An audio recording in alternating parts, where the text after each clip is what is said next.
two ago, this young lady walks in and I never saw her, but after she finished, I could not forget her. Because there's nothing subtle about Lisa O'Neill Guercy. Amisha, girl is not, I'm attracted to people who are not subtle. I know how to deal with it. Because that's the way I am. So here goes the bio. Having no formal education besides the classroom of life and myriad experiences, Lisa comes from a background of imagination.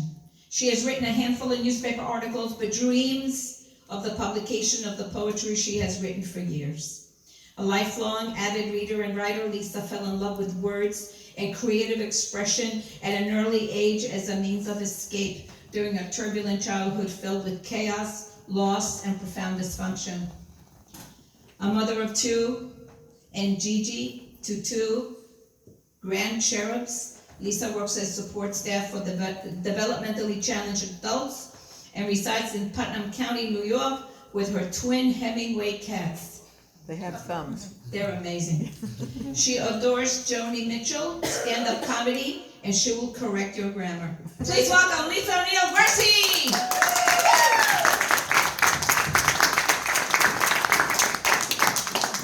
She's a featured artist. The next It means I'm going to be up here a long 25 minutes belong to her. What? I said, yeah, it means I'm going to be up here for a while. Yeah. Thanks, Viviana. Okay. How much do you love the name Viviana? It makes me happy just to say it. So, thanks for this. Thanks for this opportunity. It's a pleasure. Hi, everybody.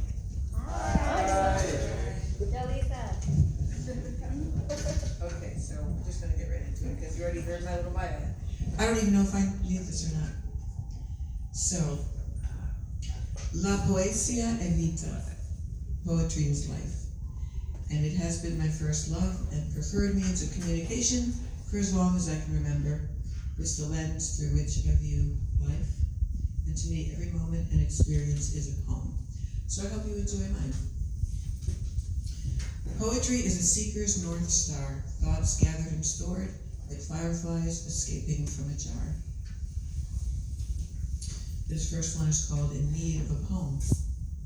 I do write a lot of poetry about poetry and other things. Poetry wants to be shared. I think poems exist in everything, everywhere. Could it be that pictures, drawings, paintings, and scrawlings long to be described in luminous prose? Everything one gazes upon is a poem, I suppose. Aching to be described, perhaps objects like bodies are tactile, desiring tangibly to be touched, a visceral need for a voice. I think everything, before being reduced to ash and dust, yearns to be immortalized in the perfect turn of phrase. Art pantomimed upon a stage, lines written on history's page. Could it be true that every love song listened to really reminisces about you and about a time when, as scattered words by effort or luck managed to rhyme, a seemingly random stray thought put to paper instinctively lines up to be a lyric? Does the soul ever ponder about being a stream of consciousness of a creator's indescribable imagination? This poem is called Images. I tend to write poems containing images many might find cliché. Wind chimes and dream catchers, clouds and the moon, and whatever the hell this thing called love is. But I also write about how it feels to be both the handful of crumbs and the feast. How it is to be a storm within, covered with skin. How I am not on a journey, but that I am the journey. The looking forward, the looking back. I write about how I am facets, not necessarily in a diamond, but in kaleidoscopic shards. Both funhouse mirror, distorting reality's reflection, and the still glass-like mirror of a lake's surface perfection, in which the sky is its own blue echo. Here's another poem about poems. It is and it is not. Is poetry unattainable, inaccessible? Some think that it's all tea leaves and crystals, yoga mats and berets, and babbling brooks, or uttered from balconies in exotic locales, catch surely, but poetry is the salt that stings the wound and the eyes. It's the words that come with a weary yawn at the troubled insomniac's dawn. The muse who sits at the foot of your bed to accuse when your jaw grinds from the nocturnal emissions of your guilty yes, yes, yes. Poetry, the last-minute choice between the knife at the wrist or an unexpected plot twist. The giant fuck you of choosing to go on. Poetry is to be in tears in the arms of a lover at the edge of the sea, or that same thirsty lover wandering into the briny water, despondent and alone. It is both the succumbing to death and the reaching out of arms to that which saves you from the waves. It is thought that poetry is gentle, a ballad or lullaby, and it can be. Cinematic, gauzy beauty, the academic foundation of scholars, or an old couple dancing to no music at all in their kitchen. It is in those places poetry laughs heartily at what it is or it isn't. Poetry is the debauchery of disrobed, disorderly drunkenness and the stalwart suit of stoic sobriety. And guess what? Both can rock your world. Poetry will rock your fucking world of all that you know or think you know or wish you knew. Poetry is the gasp and the nervous giggle of the unknown and the ridiculous, the anxious strangled cry, the sincere inquiry. Poetry is speeding your way to the seediest bar with a bass guitar is the most real of all instruments because it provides the somber background, the groove to suit your mood. Poetry is hiking alone and crying your pain, raw and raspy, into the dark crevasses of rock and gaping chasms in the mouths of impossibly steep hills that leave you questioning and exhausted. Poetry is huge and tiny, exquisitely gorgeous and ugly, because it is all and it is nothing simultaneously, like you and like me.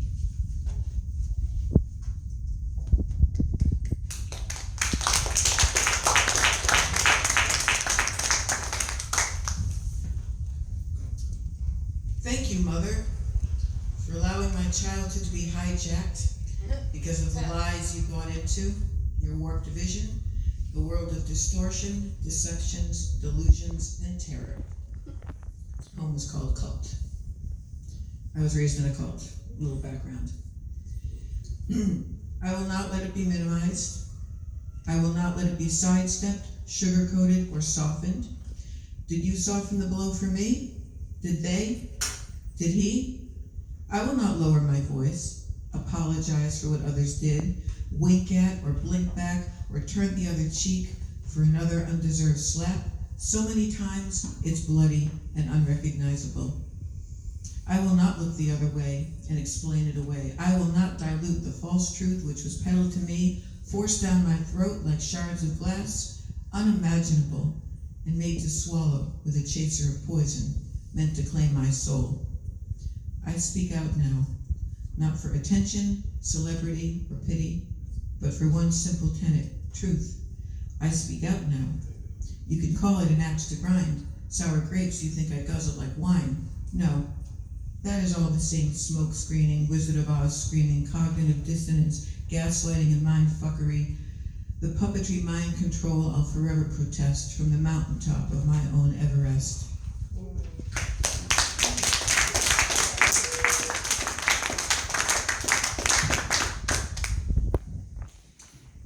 Beginnings, I became a raging alcoholic. But I'm in recovery now, and I wrote a poem called Blame.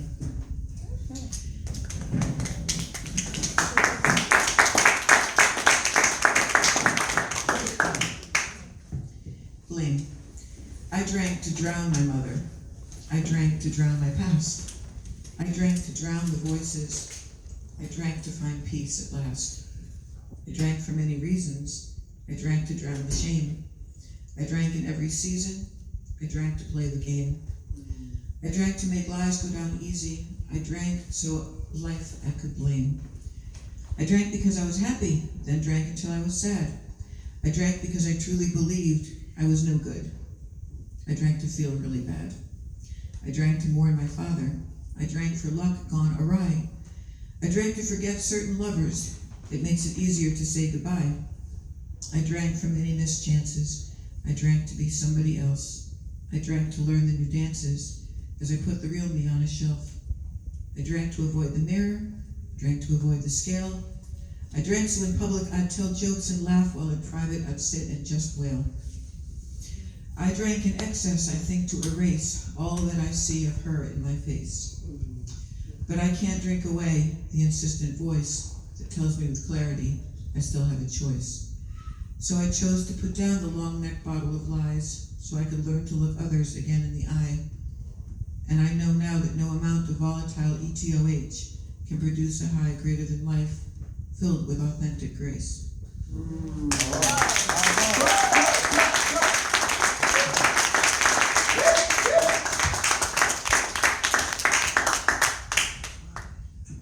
This next poem is about grief, and it's for my friend Pamela, who's not here, but she lost her 17-year-old son. She asked me to read this for her tonight. She's in Australia. This is called Unfillable Grief. People hear the news of this unfathomable thing and think there is something they can do or say, buy or bring to your home, or even to cook, to assuage that screamingly empty hollow within, the cavern, that echoing abyss. People think your grief is a pocket to fill with something colorful, flowers. They think you run from the black cave. No, really you crawl in and curl up inside it, wrapping yourself in a weighted blanket made of mocking memory, heavy, folding in and in and in upon itself, upon yourself, upon him. And this unrecognizable thing called comfort, if any, is found only in the abundance of space in which your pain can stretch out. For you want it to be big. You want to paint the canvas of your agony so widely and broadly that all the colors of it bleed together, explode, turn obscure, then fade into gray as your nerve endings cauterize, neutralize, and they consume you, these huge non-colors, until from the enormity of the universe swallowing you, you turn pinprick tiny, taking all of those memories with you into a black hole called forever, timeless and finite as a dying star, burning and plummeting, so beautifully sad in the vastness of your night sky.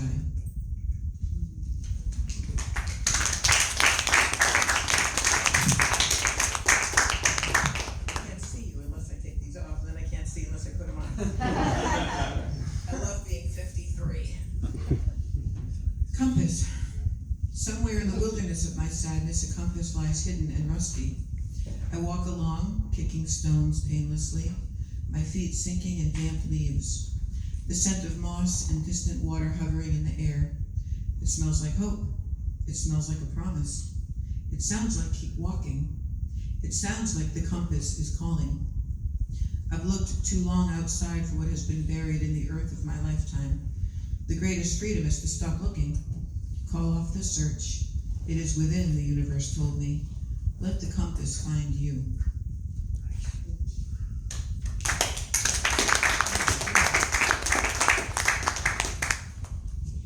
This is called Forbidden, and it's about keeping your innermost secret desires hidden away from the world. And what of the stanzas we never sing? Where do the notes go? Are they just dismissed by the bandleader of intellect with a wave of his imperious baton? Morals and principles line up outside with pointed sticks, while feelings peek from safely inside, behind curtains scandalously sheer, and the songs just want to be sung. This poem is called You Are Just Everything. Refrain from saying you're just anything, just this, just that. As a matter of fact, dear soul, you are everything, just everything. You contain the universe. You may sometimes feel as hollow as the echo in a cave, but you are not lost there, just hiding, hearing your own heart beating. You, in fact, are everything. Every galaxy and black hole, and certainly the Milky Way, made of love and the scattered dust of shooting stars. You are everything.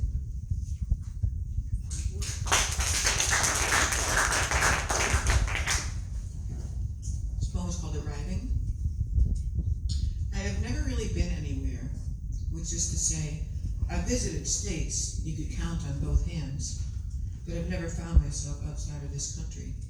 Yet a journey continues every day. One packs lightly for such a trip, traveling in the eye of the mind and limitless imagination. I have hiked, for instance, through various states of being. I've swum in the warm tropical waters of rare contentment. I've camped in the comfort felt from creative pursuits, slept in a forest of feelings. I have traversed the terrain of tender love, anguished loss, learning, and laughter. It is a trip to spiral into such a labyrinth. I've gone skydiving, free falling through clouds of mood, sampled foreign cuisine, the bitterness of thwarted plans, the deliciousness of night and daydreams. I've stamped my invisible passport to strange and dangerous and beautiful places inside the country of my body. Familiar destinations of both desire and despair. That compass always pointing toward my soul, I arrive to find myself there.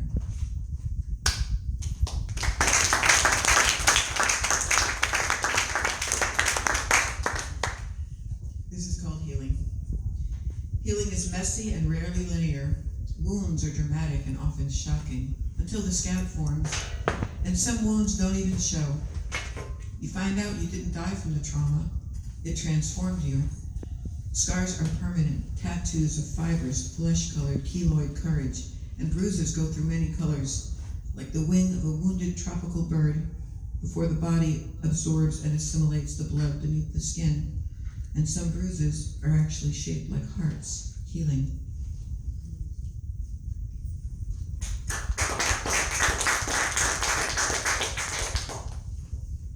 This is along the same lines. It's called Wounded Healer. Is your heart broken? Share from it still.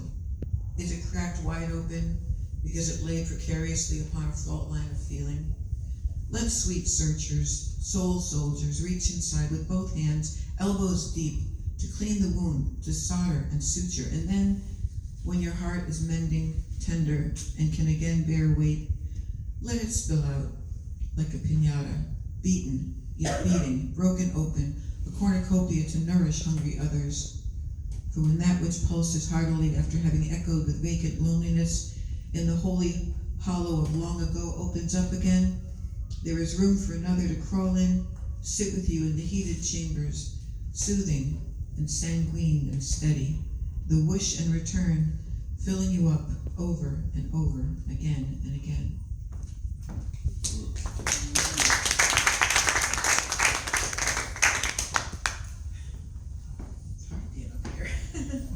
This is a nod to nature, because I write about nature a lot too. And I thought of this poem. This poem came to me as I was just standing at my kitchen window, looking at the snowfall in my yard. I love the weight of the snow on the spruce branches, how the boughs submit so readily to winter's beautiful assertion, both harsh and soft as talcum, as if under the pressing power of a lover, willing, yielding.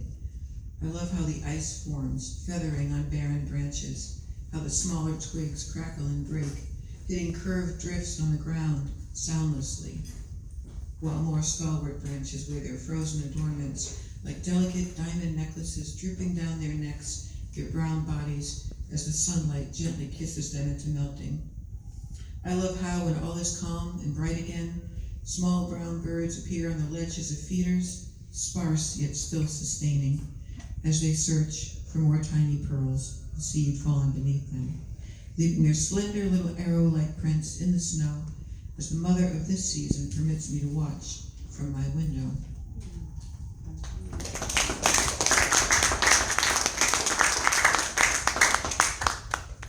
This is one of my most recent poems, and it's called Oversensitive, which I've been called my whole life. It is a dangerous, treacherous world. They tell me I need thicker skin to survive it. I don't want thicker skin. I don't aspire to toughen up. I don't care to wear the casing of a crocodile or a touchy grenade as I wander vulnerably through this world. I don't want to snap sharp defensive teeth or explode like a landmine when touched. No, I want my skin to be thinner and thinner and softer. softer even than the wispy, wistful whisper of a veil, soft as the dust on the wing of a moth, soft as cappuccino's froth, soft as when a shy child sings, tender as the velvety heartbeat of a rose opening, or the membrane which lines an eggshell already so frail. I want my skin gossamer sheer, silky. I want to feel as if my soul were wrapped in red tissue paper, fragile, terrible, so it can bleed. I want to be as delicate as the tear on a cheek or a newborn's feet that have not yet touched this hardened, thickened, calloused world. Yes.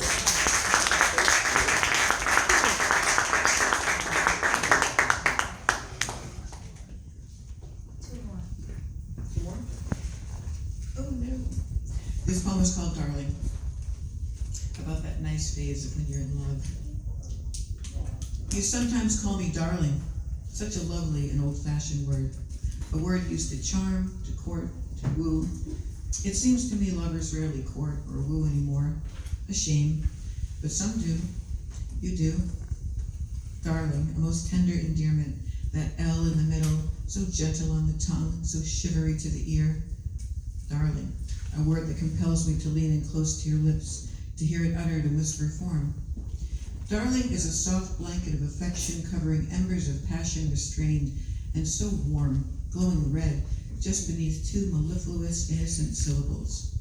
Darling, a word that can be awkward if misused, the caustic pipe of sarcasm. Unless one means it, and you do, you mean it. I love the sound of darling in your mouth, where it is a kiss not yet given. I love it spoken specifically in your accent. Not French, Italian, or Spanish, but Brooklyn. Darling, a gray felt fedora with a feather of a word, wearing a caramel-colored camel hair coat as a gentleman would, truly a gentleman, and you are. Darling is a word unafraid to feel, verbal proof of being gracious, vulnerable, real.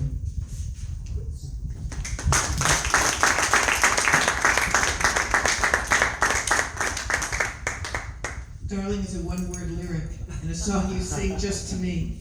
A gallant word opening a door ornate and opulent gate to feelings pure and free. Darling is a portal to the world of a more elegant time. Darling lights my long white cigarette with an antique flame, with eyes that don't leave mine, all the while admiring my graceful hands, fingertips stained like wine. Darling is a lingering embrace in word form, and when I hear it, leaves me swooning and warm. My hope is to forever be your darling, my darling.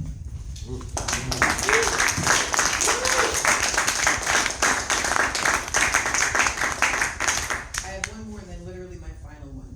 Okay, so. Okay. So from that, we sometimes have the endings or transitions of relationships, which can also be very beautiful in their sadness. And so I wrote this called Epiphany at 4 a.m. You learn about love even as you learn about its leaving, even when love is changing and you're left grieving. You learn that you don't slam the door screaming, hurling your hurt like a vase which held its flowers and now contains the ashes of what once was. Now you gently close the door, lean up against it, hear the latch catch, and your breath, it catches too. You train yourself to breathe, inhale and exhale, in and out and through it like labor pains. The sweet agony of an entity once part of you, now separate. This parting, this detaching is labor, because it's hard. But your heart remains strangely soft throughout, like the types of wood which are young, resilient and pliable. And so you press against the smooth wood of the closed door with your palm, your cheek. You achingly stroke the goodbye, like you once did his face, aged yet unlined, and you wish him well.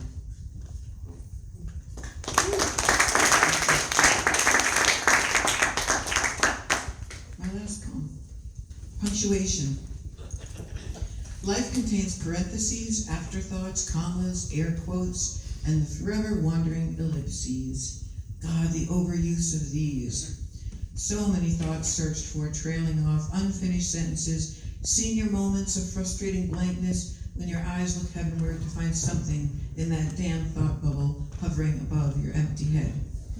They all have their rightful place in the myriad complexities of conversation, of communication, So let there be pauses. Be grateful for pauses. Where it's there, where you catch your breath.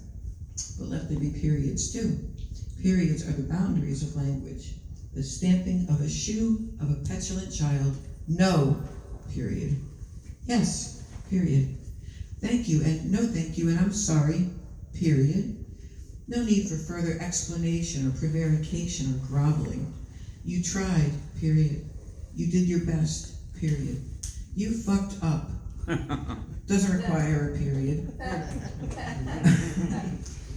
A conciliatory but comes in nicely here, however. I see you and you see me, period. I disagree, period. Hello and goodbye, period. I love you, period. Thank you.